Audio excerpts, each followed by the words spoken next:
오늘 우리에게 주시는 하나님의 말씀은 고린도 후서 8장 16절에서 24절입니다. 하나님의 말씀을 봉독합니다. 너희를 위하여 같은 간절함을 디도의 마음에도 주시는 하나님께 감사하노니 그가 권함을 받고 더욱 간절함으로 자원하여 너희에게 나아갔고 또 그와 함께 그 형제를 보내었으니 이 사람은 복음으로써 모든 교회에서 칭찬을 받는 자요.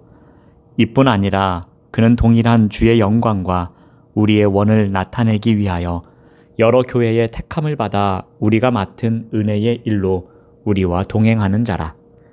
이것을 조심함은 우리가 맡은 이 거액의 연보에 대하여 아무도 우리를 비방하지 못하게 하려 함이니 이는 우리가 주 앞에서뿐 아니라 사람 앞에서도 선한 일에 조심하려 함이라. 또 그들과 함께 우리의 한 형제를 보내었노니 우리는 그가 여러 가지 일에 간절한 것을 여러 번 확인하였거니와 이제 그가 너희를 크게 믿음으로 더욱 간절하니라. 디도로 말하면 나의 동료요 너희를 위한 나의 동역자요 우리 형제들로 말하면 여러 교회의 사자들이요 그리스도의 영광이니라. 그러므로 너희는 여러 교회 앞에서 너희의 사랑과 너희에 대한 우리 자랑의 증거를 그들에게 보이라. 아멘. 오늘 말씀의 제목은 어떤 동역자와 함께 하는가입니다. 예루살렘 교회를 돕는 일에 바울에게는 고민이 있었습니다. 선교 헌금을 모아서 전달하는 일이 문제였습니다. 누군가 고린도 교회를 방문해서 헌금을 모아 예루살렘 교회로 가져다 주는 일을 해야 했습니다. 하지만 바울 앞에 놓인 상황은 만만하지 않았습니다. 편지로 당부할 수밖에 없는 상황을 다음과 같이 말합니다. 20절에서 21절 말씀을 다시 봅니다. 이것을 조심함은 우리가 맡은 이 거액의 연보에 대하여 아무도 우리를 비방하지 못하게 하려 함이니 이는 우리가 주 앞에서뿐 아니라 사람 앞에서도 선한 일에 조심하려 함이라. 바울은 1년 전에 시작했던 구제 헌금이 생각대로 추진되지 않는 이유를 생각해 보았습니다. 자신을 끊임없이 따라다니면서 괴롭히던 대적자들 때문이었습니다.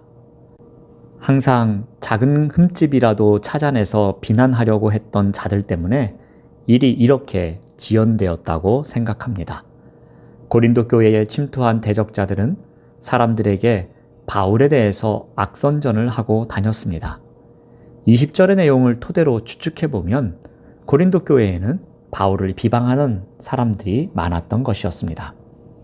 사소한 일이더라도 바울과 연관되어 있으면 시비를 걸어와 비방의 말을 늘어놓았던 것입니다. 이들은 툭하면 사람들에게 바울은 믿지 못할 사람입니다. 특히 돈에 관해서는 더욱 나쁜 사람입니다. 이렇게 악담을 했던 것입니다. 바울이 선교 헌금을 핑계로 거액을 착취하려고 한다는 악성 루머를 퍼뜨렸습니다.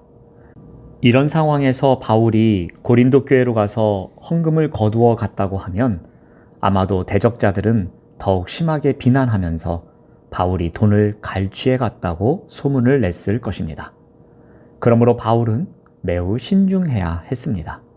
바울은 조심하고 또 조심해야 했습니다. 어느 누구에게도 비방할 만한 빌미를 제공해주지 말아야 했습니다. 고린도 교회에 헌금을 모금하는 일을 투명하고 지혜롭게 처리하지 않으면 대적자들은 더욱 거세게 비난할 것이 분명했습니다. 그렇다고 이러한 문제 때문에 선교 여행을 멈출 수도 없었습니다. 어려운 문제에 직면한 바울은 이제 자신이 직접 할 수 없는 일을 함께 도와줄 동역자가 필요했습니다. 이때에 어떤 동역자와 함께 하겠습니까? 동역자로 뽑아 세운 사람들이 3명이 있었습니다. 그들의 특징을 한번 살펴보겠습니다. 자, 먼저는 자원하는 자였습니다. 17절 말씀을 보면은 그가 권함을 받고 더욱 간절함으로 자원하였다고 합니다. 첫 번째 동역자는 디도입니다. 그는 예루살렘 교회에 헌금을 전달하는 일에 간절함으로 자원하였다고 합니다. 간절함으로 번역된 단어는 더욱 열심을 내었다는 의미입니다.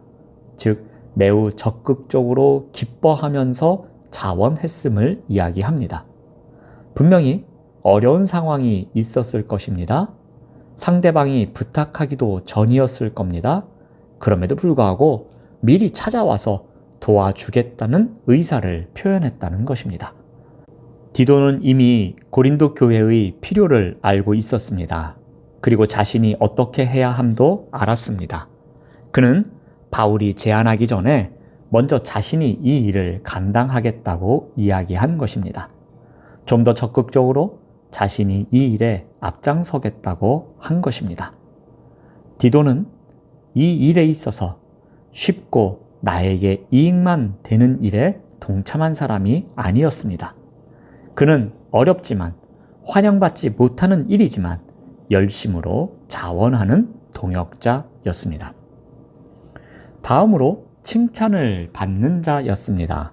18절 말씀을 보시면은 또 그와 함께 그 형제를 보내었으니 이 사람은 복음으로써 모든 교회에 칭찬을 받은 자요. 그는 여러 교회에서 택함 받은 자였습니다. 단순히 바울과의 개인적인 친분 때문에 일이 맡겨진 것이 아니었습니다. 여러 교회에서 보기에 이 일을 감당하기에 합당하다고 인정한 사람입니다. 사사로이 일을 처리할 사람이 아님을 모든 교회가 인정한 것입니다. 또한 그는 모든 교회에서 칭찬을 받았다고 합니다. 칭찬을 받았다는 말은 그 사람이 복음을 위해서 일하는 자였다는 것입니다. 복음을 전하는 일에 항상 우선이었습니다. 복음을 전하는 일이라면 어느 것도 그의 마음을 빼앗지 못했습니다. 그 사람 자체가 추천서였습니다. 언제나 복음 중심으로 살아온 사람은 모든 교회에 칭찬을 받는 사람입니다. 복음 중심의 삶을 살아가는 사람은 변함이 없기 때문입니다. 우선순위가 흔들리지 않기 때문입니다. 세상적인 욕심이나 유혹에 쉽게 마음을 주지 않는 사람이기 때문입니다. 그래서 모든 교회가 칭찬합니다. 그리고 동역자로서 역할을 감당할 수 있는 사람입니다. 세 번째로 함께한 사람은 더욱 큰 열심을 내는 자였습니다. 22절 말씀을 봅니다. 또 그들과 함께 우리의 한 형제를 보내었노니 우리는 그가 여러 가지 일에 간절한 것을 여러 번 확인하였거니와 이제 그가 너희를 크게 믿음으로 더욱 간절하니라. 그는 우리, 즉 바울 선교팀이 보증하는 형제였습니다. 이 사람은 여러 교회의 추천을 받지는 않았습니다. 하지만 바울 선교팀은 그를 우리의 한 형제라고 호칭합니다. 바울 선교팀과 피를 나눈 혈육은 아니었지만 생사고락을 함께한 자였습니다. 바울 선교팀과 함께하는 그 시간에 간절한 마음이 넘쳐났던 사람이었습니다. 그래서 이 간절하다를 2번이나 반복하고 있습니다. 상황에 따라 쉽게 변하는 자가 아닙니다. 어떤 순간에도 열정으로 선교팀을 섬겼던 자임을 알 수 있습니다. 그는 공동체를 향한 간절함이 검증된 자였습니다. 그런데 이러한 간절함이 어떤 상황 속에 더욱 간절하게 나타나고 있습니까? 그가 너희를 크게 믿음으로 더욱 간절하게 되었다고 합니다. 그는 공동체를 향한 신뢰가 커지면 커질수록 더욱 열심히 생기는 지체였습니다. 함께하는 공동체를 향한 믿음이 더욱 견고해지고 그 믿음이 견고해질수록 공동체를 향한 열심이 더욱더 단단해지는 믿음의 사람이었습니다.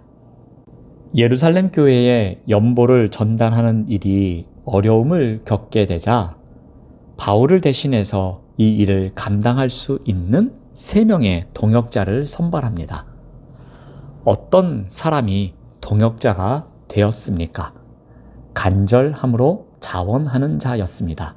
바꿔 말하면 어려운 일까지도 간절함으로 해내겠다는 자원하는 자, 최고의 동역자입니다. 또한 복음 중심의 삶을 살아서 칭찬을 받는 자입니다.